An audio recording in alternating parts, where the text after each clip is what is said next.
Hello, pre-ACE chemistry students, back again for a discussion on calculation of enthalpy through experimentation. So this is chapter 7, part of section 1, and here we go. So here is an overview of the lesson. We're going to implement an experiment to calculate the molar enthalpy of magnesium when it reacts with hydrochloric acid. And we're going to make a graphical representation of the data that you are going to collect via Vernier probe. It's going to be a time versus temperature graph. So first off, what is energy?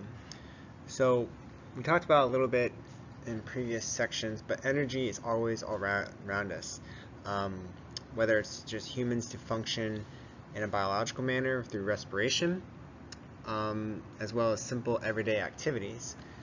So the human body obviously needs energy to survive. That's why we take in food, carbohydrates, fats, proteins, and help us produce heat, and our waste products are CO2 and water. Just going from A to B, we use a combustion engine. Internal combustion engine takes fuel, gasoline, mixtures of different hydrocarbons and alcohols, and you also produce carbon dioxide and water as a byproduct, and you get energy, and that moves the car from A to B. In a bigger scale, you have the combustion of coal, natural gas, petroleum to generate electricity, which is the one benefit of me doing this PowerPoint and making PowerPoints, is that I can use electricity to work in everyday life. So everything around us has some type of energy. So what do you know already? So students know and completed the following so far. We can distinguish between exothermic and endothermic reactions. Exothermic releases energy, you can see in the picture on the right, and endothermic absorbs energy, you can see on the left, it gets cold. So it needs energy to come in to get back to room temperature, and exothermic has to release energy to get back to room temperature. We also talked about bonds being broken and reformed to absorb or release energy. So you have to break bonds, and it reforms into new compounds, and that releases energy, and you get a new compound. So how can energy be found in a reaction? So we know energy is in a reaction. It gets hot and cold. So let's look at magnesium with hydrochloric acid. Very common reaction that you see a lot. A metal with acid, and it generates hydrogen gas and the aqueous salt, and plus E, which is energy. We know it's exothermic because we've done it before. We feel the test tube or the beaker gets warm, but how much energy is actually being released? And that's what we're going to get into now. So the experiment using a calorimeter. A calorimeter is basically just an insulated cup, and it allows energy to be insulated and not lost. So it absorbs energy and not to the surroundings. Heat can be calculated through an equation called MCAT. We call it MCAT because it kind of looks like MCAT, but it is a very simple equation to generate heat, or to calculate heat. So Q is in joules, which is heat. M is mass of the solution or water in grams.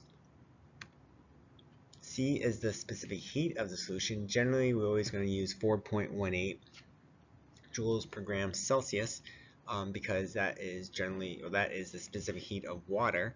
In most cases, we're going to work with solutions, which are mostly water, or just water in general. And then the change in temperature between the initial and the final, it's always going to be an absolute value. So if it gets cold or it gets hot, doesn't matter, it's always going to be a positive number, and that's in Celsius as well. Here's an example of a calculation. So we have to calculate the amount of heat generated when 0.25 grams of magnesium is added to 50 grams of a 2 molar solution of HCl. and the temperature rose from 23.4 degrees Celsius to 46.6 degrees Celsius. So the first thing you need to know, that there is a disclaimer. The amount of magnesium has no direct bearing on MCAT. It's not in the equation. It doesn't give you a value for Q in it. It does indirectly change the temperature change, but it's not in the equation itself. And we'll get to that in the next example. So when you're dealing with mass, it's not the mass of magnesium, it's the mass of the solution, or whatever metal mass. So we have MCAT. Q, we don't know. We don't know heat. That's what it's asking for. We do know the mass of the solution, which is 50 grams. The specific heat is a constant, 4.18, and the change in temperature is 23.2 degrees Celsius. So it's plug and chug. Plug in your 50, 4.18, and 23.2. Plug in your calculator, and using significant figures, you get 4,850 joules of heat.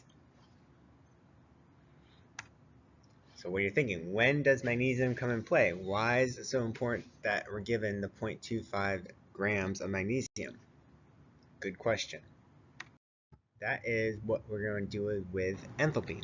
Enthalpy is how much energy the reaction produces or absorbs in kilojoules per mole. So it's basically how much energy per mole of a substance. It's always the limiting reactant in the reaction. So back to our same equation, our same problem. So when does magnesium come in play? So we take magnesium is the driving force of the reaction, meaning it's the limiting reagent.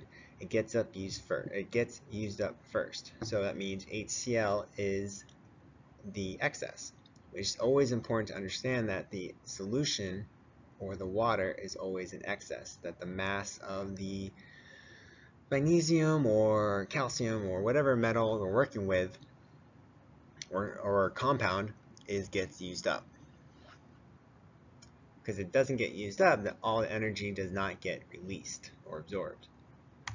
So we're back to the Q part, MCAT, and we found out that there's 4,850 joules of energy. So to find enthalpy, we have to determine the heat per mole of the limiting reagent, in this case magnesium. We have the grams of magnesium, that means we need to get it into moles of magnesium. So little dimensional analysis, we have 0.250 grams of Mg, we need grams diagonal from it, and that means moles is going to be on top. Go to your periodic table, you look up the molar mass of magnesium, and we have 24.305 is 1 mole of magnesium. Cross out your G's, zap, zap, do your calculation, little division, and you get 0.0103 moles. So we have the heat, we have the moles, now we just got to do the little bit of division.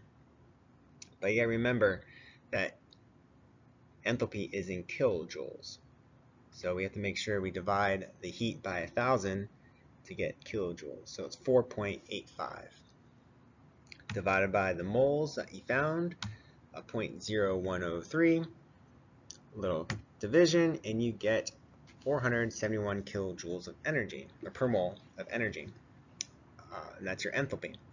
Now, since this is exothermic, we have to know that it releases energy.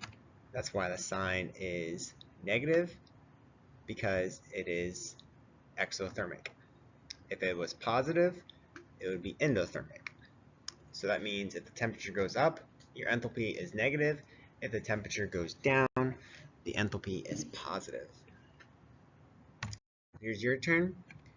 So a very similar problem. We have to calculate the enthalpy of reaction with 0.250 grams of calcium. It's added to 30 grams of water. The temperature rose from 23.4 to 53.4 degrees Celsius. So your first step is to find the heat of reaction, Q, using MCAT, and then you have to find the enthalpy of reaction, H, in kilojoules per mole. So you should pause this at the moment, try to work it out, and then when you're ready, hit play. So here are the answers. You should get Q to be 3,760 joules because there's 30 grams of water, the temperature change is 30, and the constant is always 4.18. And the moles of calcium, you should have gotten 0.00624. Then you divide the two numbers, you get negative 603 kilojoules per mole. Negative because the temperature went up, so it's exothermic. One more practice problem. We have to find the calculate enthalpy of solution when half a gram of sodium hydroxide is added to 50 grams of water. The temperature rose from 21.7 to 45.6. So same deal. 1, you have to find Q first using MCAT. 2, you have to find enthalpy, divide the Q by the moles, making sure it's in kilojoules per mole. So again, pause it up, work it out. So here are the answers. Q is 5,000 joules, 5.00 times 10 to the 3. Moles of my NaOH is 0.0125 moles. Then delta H comes out to be negative 400 kilojoules per mole. Again, remember to divide the joules by 1,000 to get kilojoules, and divide by the moles to get kilojoules per mole. What's the next step? So in your lab group, you're going to determine what is needed to calculate the enthalpy of reaction for magnesium and hydrochloric acid. So you are going to do the experiment and see how well you can do the experiment and calculate the enthalpy of reaction. You're going to develop your procedures in Google Docs, so you make sure you collaborate with your lab group. If you need more help on enthalpy or calorimetry, there's more tutorials as well. And good luck.